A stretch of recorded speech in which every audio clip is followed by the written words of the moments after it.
نور پھیلا ہوا آج کی رات ہے۔ الحمدللہ رب العالمین والصلاة والسلام علی سید الانبیاء والمرسلین وعلی آلہ وصحبہ اجمعین۔ آج شعبان کی 14 تاریخ ہے اور آج کے دن سورج ڈوبنے کے ساتھ شعبان کی 15ویں رات کا یعنی شب برات کا آغاز ہوتا ہے۔ شب برات بڑی عظمت والی، رحمت والی، فضیلت والی رات ہے، بخشش و مغفرت والی رات ہے۔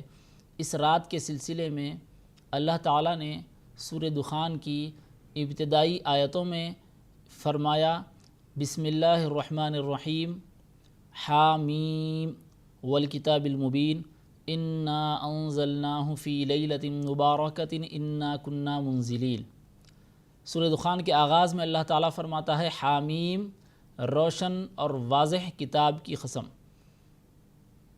یقیناً ہم نے قرآن کریم کو ایک برکت والی رات نازل فرمایا، یقیناً ہم نازل کرنے والے ہیں۔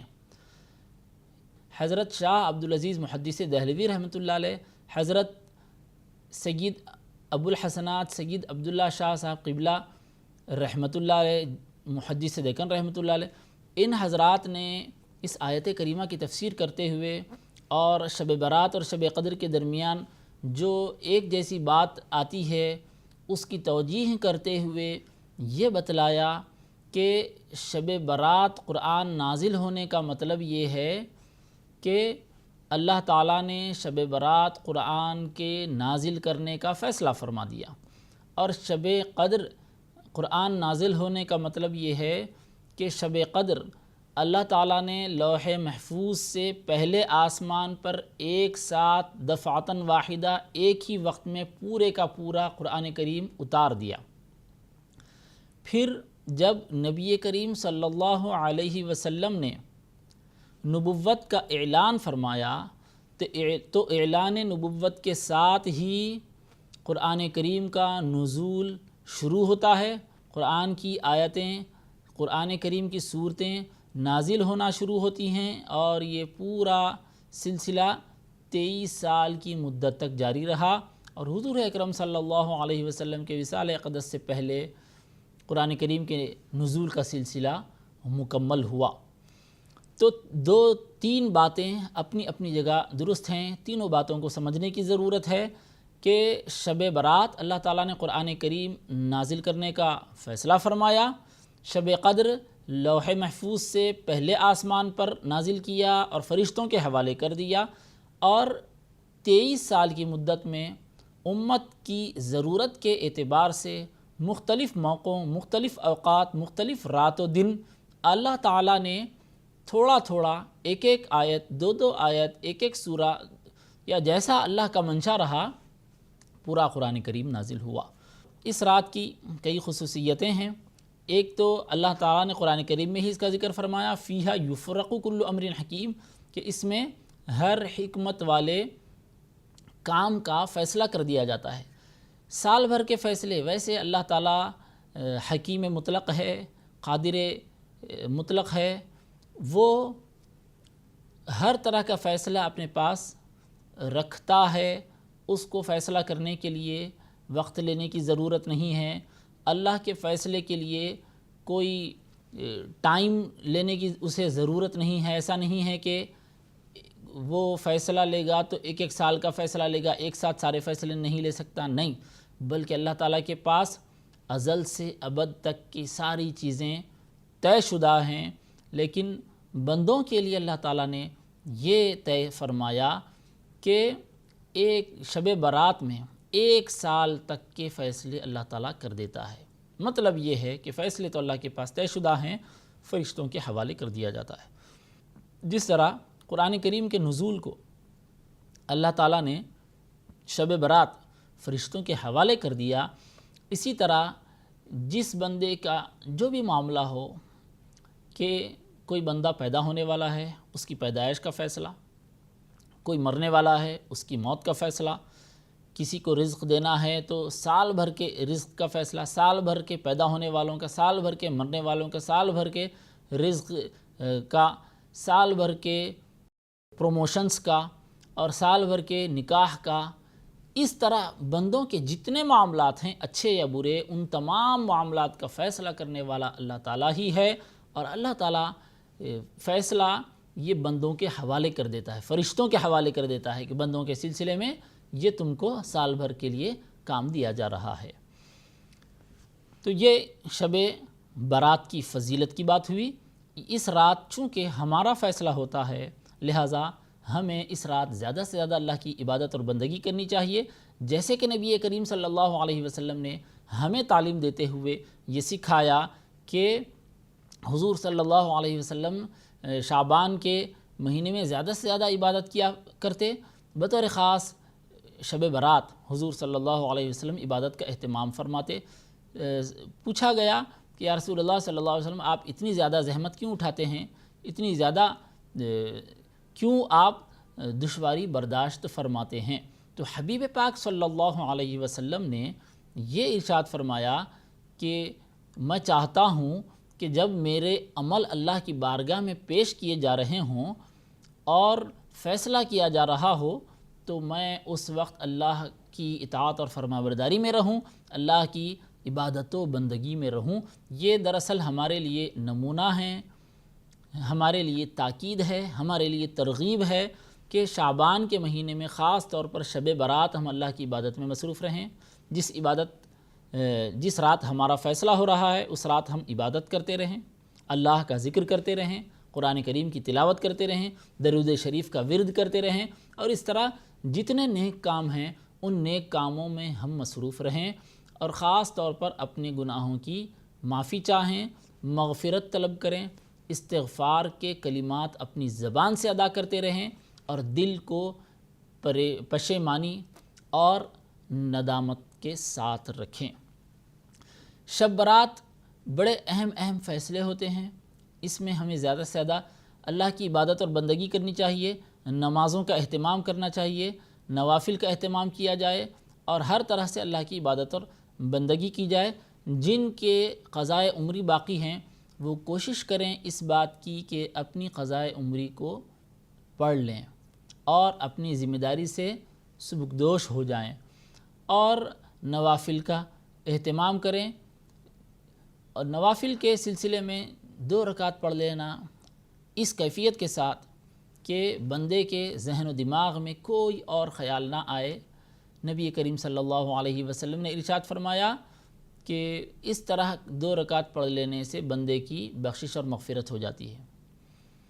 تو اس کی کوشش کریں، 2 رکعت ہو یا 4 رکعت ہو یا 10 رکعت ہو یا 50 رکعت ہو، جتنا ہو سکے اس کی کوشش کی جائے۔ خاص طور پر صلاۃ التسبیح کا اہتمام ان متبرک راتوں میں کیا جاتا ہے، اس برکت والی رات میں کیا جاتا ہے۔ تو شب برات بھی اگر آپ سے ہو سکے تو صلاۃ التسبیح کا اہتمام کریں۔ صلاۃ التسبیح کیا ہے؟ صلاۃ التسبیح میں خاص ایک کلمہ یعنی ایک تسبیح پڑھی جاتی ہے جو نبی کریم صلی اللہ علیہ وسلم نے سکھایا کہ سبحان اللہ والحمد للہ ولا الہ الا اللہ واللہ اکبر۔ یہ ہے تسبیح، اور اس تسبیح کو اس نماز میں پڑھا جاتا ہے جس کی وجہ سے اسے صلاۃ التسبیح کہا جاتا ہے۔ حضور اکرم صلی اللہ علیہ وسلم نے اپنے چچا حضرت عباس بن عبد المطلب رضی اللہ عنہ کو یہ نماز سکھائی، اور حضور نے فرمایا کہ کیا میں آپ کو بتاؤں نہ بتاؤں، کیا میں آپ کو خبر نہ دوں، کیا میں آپ کو خوشخبری نہ دوں، کیا میں آپ کو نہ سکھاؤں؟ تو حضرت عباس نے عرض کیا کیوں نہیں، آپ ضرور بتلائیے۔ تو حضور اکرم صلی اللہ علیہ وسلم نے فرمایا کہ اگر آپ سے ہو سکے تو آپ یہ نماز ہر دن 1 مرتبہ پڑھیے، اگر یہ نہیں ہو سکتا تو ہفتے میں 1 مرتبہ پڑھیے، یہ نہیں ہو سکتا تو مہینے میں 1 مرتبہ پڑھیے، اور یہ نہیں ہو سکتا تو سال میں 1 مرتبہ پڑھیے، اور یہ بھی نہیں ہو سکتا تو زندگی میں کم از کم 1 مرتبہ ضرور اس نماز کو پڑھیے۔ اس کے بعد حضور صلی اللہ علیہ وسلم نے صلاۃ التسبیح کا طریقہ بیان فرمایا کہ 4 رکعت نفل نماز یہ پڑھی جائے، اس طرح کہ تکبیر تحریمہ کے بعد ثنا پڑھنے کے بعد 15 مرتبہ یہ تسبیح پڑھی جائے، سبحان اللہ والحمد للہ ولا الہ الا اللہ واللہ اکبر، سبحان اللہ والحمد للہ ولا الہ الا اللہ واللہ اکبر، یہ 2 مرتبہ ہوا۔ اس طرح 15 مرتبہ یہ تسبیح پڑھی جائے۔ کب؟ ثنا کے بعد 15 مرتبہ یہ تسبیح پڑھ دیے، اس کے بعد اعوذ باللہ بسم اللہ کے بعد سورہ فاتحہ پڑھیں گے، جو سورہ آپ پڑھنا چاہتے ہیں پڑھیں گے، اس کے بعد پھر 10 مرتبہ یہ تسبیح پڑھیں، پھر رکوع میں جائیں، رکوع کی تسبیح کہنے کے بعد 10 مرتبہ یہ تسبیح پڑھیں، پھر رکوع سے سر اٹھائیں، دونوں ہاتھ چھوڑ کر جو کھڑے ہو جاتے ہیں جس کو قومہ کہتے ہیں، قومہ میں رکوع سے کھڑے ہونے کے بعد کھڑے ہوئے 10 مرتبہ یہ تسبیح پڑھیں، پھر سجدے میں جائیں، سجدے کی تسبیح کہنے کے بعد 10 مرتبہ یہ تسبیح پڑھیں، پھر 2 سجدوں کے درمیان جب بیٹھ جاتے ہیں جس کو جلسہ کہتے ہیں، بیٹھنے کی حالت میں 10 مرتبہ یہ تسبیح پڑھیں، پھر سجدے میں جائیں اور دوسرے سجدے میں بھی سجدے کی تسبیح کے بعد 10 مرتبہ یہی تسبیح پڑھیں۔ اس طرح 75 مرتبہ ہو جاتا ہے۔ تو ایک رکعت میں 75 مرتبہ اس طرح ہوا۔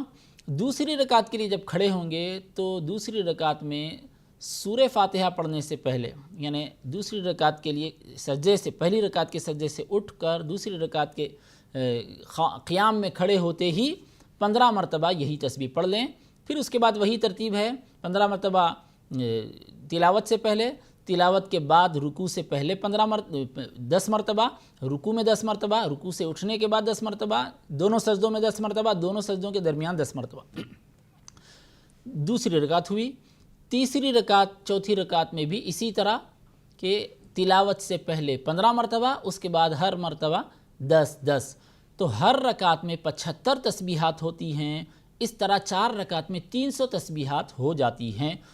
اس طرح تسبیحات پڑھتے ہوئے 4 رکعت مکمل کر لیں اور پھر اللہ کی بارگاہ میں دعا کریں اپنی بخشش اور مغفرت کے لیے، اپنے والدین کی بخشش اور مغفرت کے لیے، اور جو سمجھ میں آتا ہے جائز مقاصد کے لیے دعا کر لیں۔ نبی کریم صلی اللہ علیہ وسلم نے اس صلاۃ التسبیح کی فضیلت یہ بیان فرمائی کہ صلاۃ التسبیح پڑھنے کے بعد بندہ جو دعا کرتا ہے اللہ تعالیٰ اس کی دعا کو قبول فرماتا ہے، اور بندے کے گناہ کتنے ہی زیادہ کیوں نہ ہوں، سمندر کے جھاگ کے برابر بھی گناہ ہوں تو اللہ تعالیٰ اسے معاف فرما دیتا ہے۔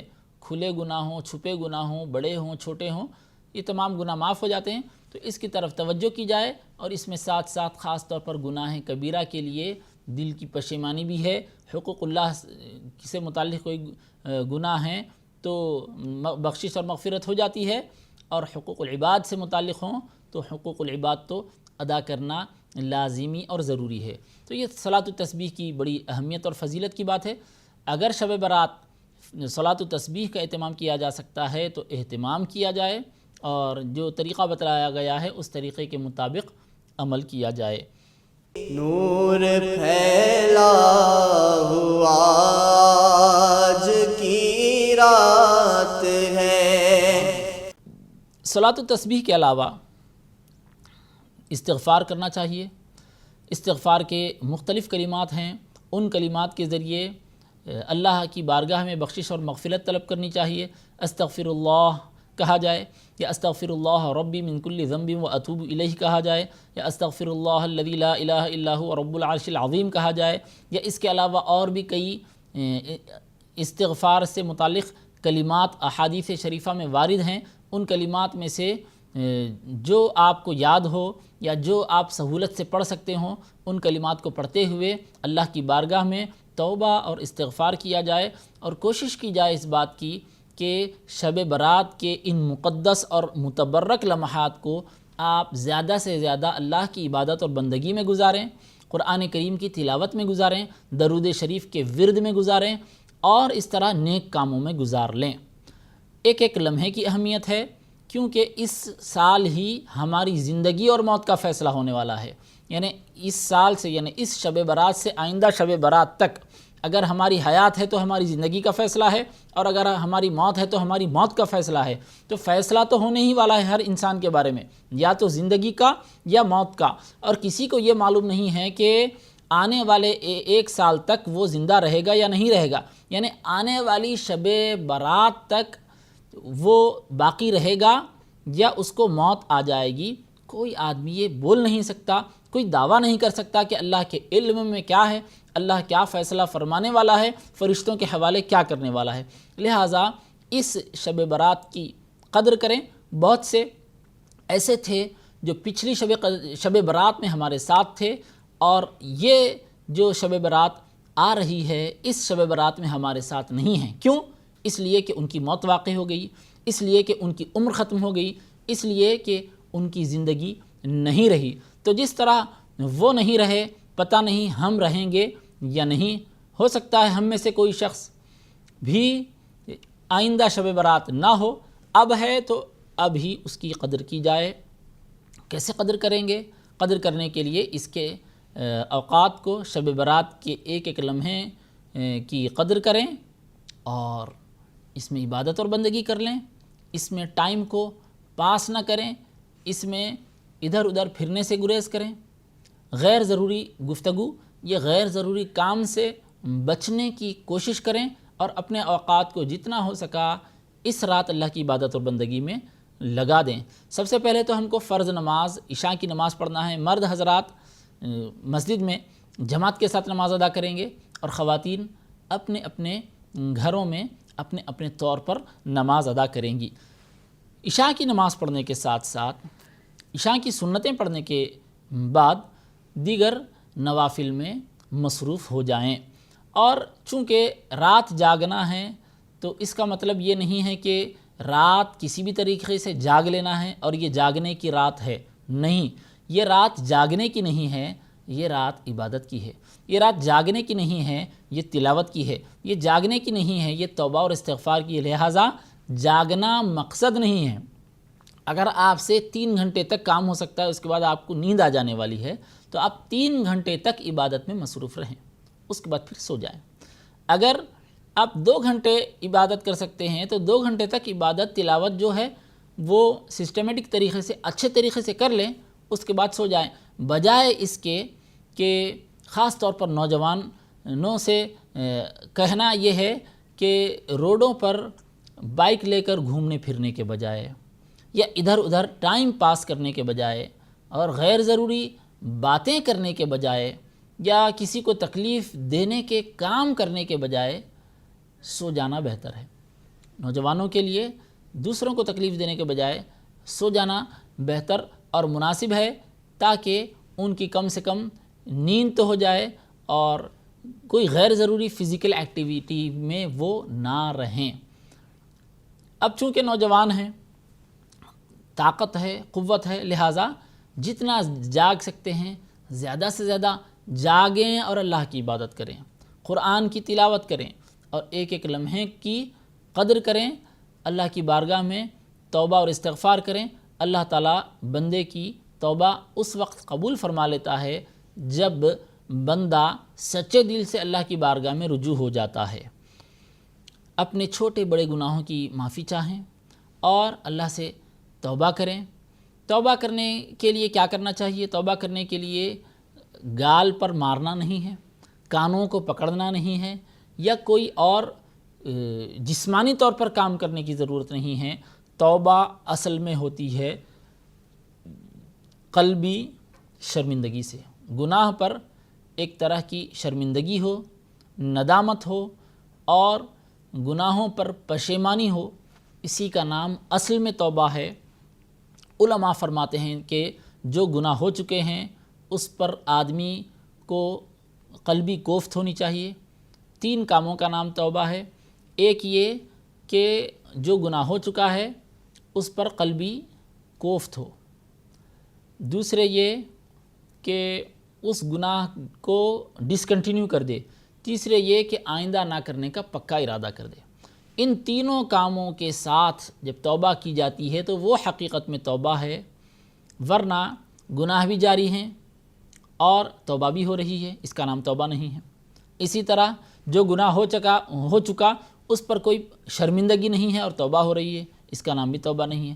اسی طرح آئندہ نہ کرنے کا ارادہ بھی نہیں ہے اور توبہ ہو رہی ہے، اس کا نام بھی توبہ نہیں ہے۔ یہ زبان سے الفاظ ہو سکتے ہیں یا خام خیالی ہو سکتی ہے، لیکن توبہ نہیں ہو سکتی۔ توبہ کے لیے 3 کام ضروری ہے۔ جو گناہ ہو چکا اسے ڈسکنٹینیو کر دیا جائے، اور ہو چکے گناہ پر قلبی طور پر شرمندگی ہو، اور آئندہ نہ کرنے کا پکا ارادہ ہو، عزم مصمم ہو۔ تو ان تینوں کاموں کے ساتھ توبہ مکمل ہوتی ہے، اور جب بندہ اس کیفیت کے ساتھ توبہ کرتا ہے تو نبی کریم صلی اللہ علیہ وسلم ارشاد فرماتے ہیں التائب من الذنب کمن لا ذنب لہ، گناہ سے توبہ کرنے والا ایسا ہے گویا اس نے گناہ کیا ہی نہیں۔ اللہ تعالیٰ اپنے فضل و کرم سے سچی توبہ کرنے والے بندے کے رجسٹر سے گناہوں کو مٹا دیتا ہے، ہر جگہ اللہ تعالیٰ اسے ڈیلیٹ کر دیتا ہے۔ صرف اللہ کے علم میں ہے کہ بندے نے گناہ کیا، اور اللہ ہی کو معلوم ہے کہ اس نے درگزر کر دیا، نہ کہیں ریکارڈ میں ہے نہ کہیں کچھ اور ہے۔ دنیا میں جب کوئی آدمی کوئی غلطی کرتا ہے، کوئی جرم کرتا ہے، اور آدمی جرم کرنے کے بعد اگر عدالت اس کو معاف بھی کر دے، تو عدالت کی معافی کے بعد بھی ریکارڈ میں تو یہ چیز ہوتی ہے کہ فلاں بندے نے فلاں کرائم کیا تھا اور اس کو معاف کر دیا گیا۔ تو کرائم کب کیا، کہاں کیا، کیسے کیا، اس کی پوری ڈیٹیل رپورٹ کی شکل میں موجود ہوتی ہے، اور اس فائل کو اگر کلوز بھی کر دیا جاتا ہے تو کلوز تو کر دیا جاتا ہے، لیکن کسی نہ کسی جگہ وہ فائل ڈیجیٹل فزیکل موجود ہے۔ لیکن اللہ کا کرم یہ ہے کہ اللہ جب معاف کرتا ہے، اللہ تعالیٰ جب بخش دیتا ہے، بندے کی سچی توبہ کو اللہ تعالیٰ جب قبول فرما لیتا ہے، تو نہ کوئی فزیکل ڈیجیٹل فائل باقی رہتی ہے، نہ فرشتوں کے ریکارڈ میں رہتا ہے، نہ فرشتے کے ذہن میں رہتا ہے، نہ کہیں اور ہوتا ہے، اللہ کے علم میں ہے۔ اللہ کا علم تو کامل ہے، اللہ کے علم میں موجود ہے، بندے کو معلوم ہے، بندے کو معلوم، اللہ کو معلوم، دوسرے کسی کو معلوم نہیں ہوتا۔ لہٰذا سچی توبہ کی ہمیں شب برات فکر کرنی چاہیے، اور شب برات سورج ڈوبنے کے بعد سے فجر کے وقت تک جتنا ہو سکے عبادت کی کوشش کرنی چاہیے۔ اللہ تعالیٰ سے دعا ہے کہ پروردگار عالم ہمیں اس آنے والی رات کی زیادہ سے زیادہ قدر کرنے کی، اور اس میں زیادہ سے زیادہ اللہ کی عبادت اور بندگی کی توفیق نصیب فرمائے۔ صلی اللہ تعالی وسلم علی خیر خلقہ وآلہ وصحبہ اجمعین، والحمد للہ رب العالمین۔ نور پھیلا ہوا آج کی رات